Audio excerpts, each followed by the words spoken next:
अवगत से चल आया, मेरा कोई भेद मर्म ना पाया। अवधू अवगत से चल आया, अवधू अवधूत, हे गोरखनाथ मैं अवगत से चला आया, जिसके बारे में कोई नहीं जानता। तेरा ब्रह्मा जानता, ना तेरा शंकर जानता, ना विष्णु जानते। अवधू अवगत से चल आया, मेरा कोई भेद मर्म ना पाया। मात पिता मेरे ना मेरा जन्म न गर्भ बसेरा, बालक बन दिखलाया, काशी नगर जल कमल पर डेरा, तहाँ जुलाहे न पाया। मात पिता मेरे कछु नाही, ना मेरे घर दासी, जुल्ला का सुत आन कहाया, जगत करो मेरी हासी। मात पिता मेरे कछु नाही, ना मेरे घर दासी, ये जुल्ला का सुत आन कहाया, जगत करे मेरी हासी। पांच तत्वों का धड़ना मेरे, ये पांच तत्वों का धड़ना मेरा, जानो ज्ञान अपारा, सत स्वरूपी नाम साहेब का, ओहे नाम हमारा।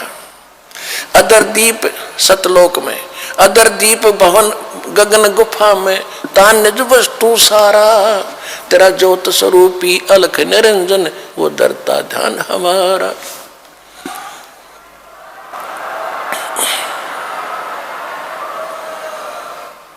अदर दीप और गगन गुफा में, तान निज वस्तु सारा, तेरा ज्योत स्वरूपी अलख निरंजन, वो धरता ध्यान हमारा। हाड चाम लहू ना मेरे, हाड चाम लहू ना मेरे, कोई जाने सतनाम उपासी, तारण तरण अभय पद दाता, मैं हूं कबीर अविनाशी। हाड चाम लहू ना मेरे, कोई जाने सतनाम उपासी, तारण तरण अभय पद दाता, मैं हूं कबीर अविनाशी।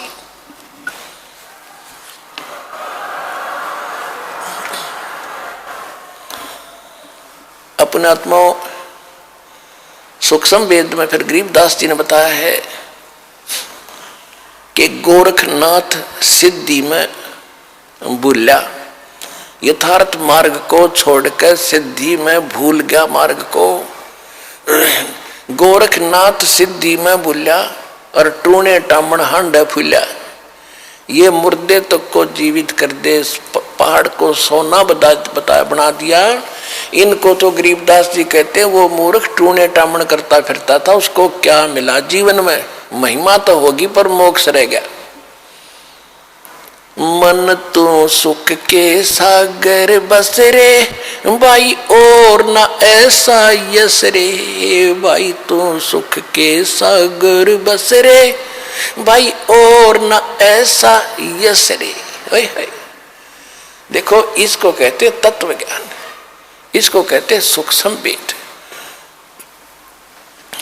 अब हम एक ही बात को सुनकर उसकी महिमा गाते रहते थे, उसी के गुण गाते रहते थे, हमें पता नहीं था।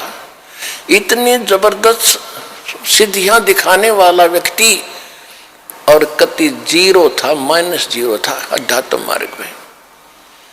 आप गोरखनाथ कहते हैं गोरखनाथ सिद्धि में भूल्या और टूने टामण हांडे फूल्या, और जंतर मंत्र जोग निभाई और काल चक्कर जम जोरा खाई, तुम हो जम की फर्दी माही। गोरखनाथ को कबीर साहब ने कहा कि तू तो काल की फर्द में चढ़ रहा है। फर्द, फर्द कौन सा हो जो परमानेंट आपकी जमीन हो जाती है ना, आपकी फर्द में आ जाती है, तो आपका नाम होगी वह पक्की। तो परमात्मा ने कहा कि तू तो काल की फर्द में चढ़ रहा है, काल का फिर गधा बनेगा अगले जन्म में। ये तो सिद्ध पाक क्या महिमा होगी तेरी। सिद्ध नहीं, ये गधे हैं जो जाने नहीं सतनामा। कहते जिनके पास सतनाम नहीं वो आज भी गधे हैं, वो सिद्ध नहीं है। हम उसको सिद्ध पुरुष कहते थे। तो गोरखनाथ जी ने जब ये ज्ञान सुना, उसने सोचा भी इसको फालतू छेड़ने की जरूरत नहीं है, ज्ञान में यू तुझे कतई नहीं जानते। सिद्धि में भी उसके जचगी, फिर उसका फिर भ्रम रह गया। थोड़ा सा। कहने लगा जी एक बार गंगा के किनारे चलो। अब चल भाई क्या रहेगा, एक और मैं कुछ लीला करता हूं, आप मुझे उसमें पराजित कर देना, मैं आपका शिष्य बन जाऊंगा। परमात्मा बोले चल। गोरखनाथ जी गंगा के अंदर छलांग लगा गए और एक मछली का रूप धारण कर लिया, और घनी मछली वहां पर। तो उसने कहा था कि मैं इसमें छलांग लगाऊंगा और मुझे आप खोज देना दरिया से, फिर मैं आपको गुरु बना लूंगा। अब गोरखनाथ जी ने छलांग लगाई, मछली रूप बना लिया। परमात्मा ने छलांग लगाई, वह मछली पकड़ कर टीटवी बाहर लिया और बाहर काट के गोरखनाथ बना दिया।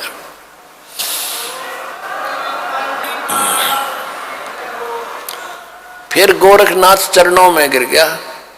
अपने आत्माओं देखो कि क्या बुरी करता काल हमारे साथ। अब भक्ति तो ये दास कराएगा आपको भगवान की दी हुई। जो सौभाग्यशाली और अच्छी तरह ज्ञान को समझेंगे वो तो सतलोक चले जाएंगे। ये दिक्कत आओगी लास्ट के दिनों में, यानी हजारों वर्ष ये ज्ञान चलेगा, हजारों वर्ष ये साइंस की ये विद्या चलेगी, जो ये टीवी है और ये चिप है, मोबाइल है, इनके माध्यम से ये ज्ञान दिया जाएगा। दास तो चला जाएगा सतलोक, ये 5 तत्वों का शरीर छोड़कर, लेकिन ये इलेक्ट्रॉनिक शरीर रहेगा भी दास का, ये नूरी शरीर रहेगा। टीवी पर चला करेगा, नाम दिया करेंगे, नाम चलेगा। ऐसे तो फिर सार नाम भी टीवी सीडी से दिया जाएगा, दास के जाने के बाद व्यवस्था की जाएगी। लेकिन फिर लास्ट में ये विज्ञान भी खत्म हो जाएगी, ये ज्ञान ज्ञान रह जाएगा। तो ये ज्ञान कुछ दिनों तक चला करता है।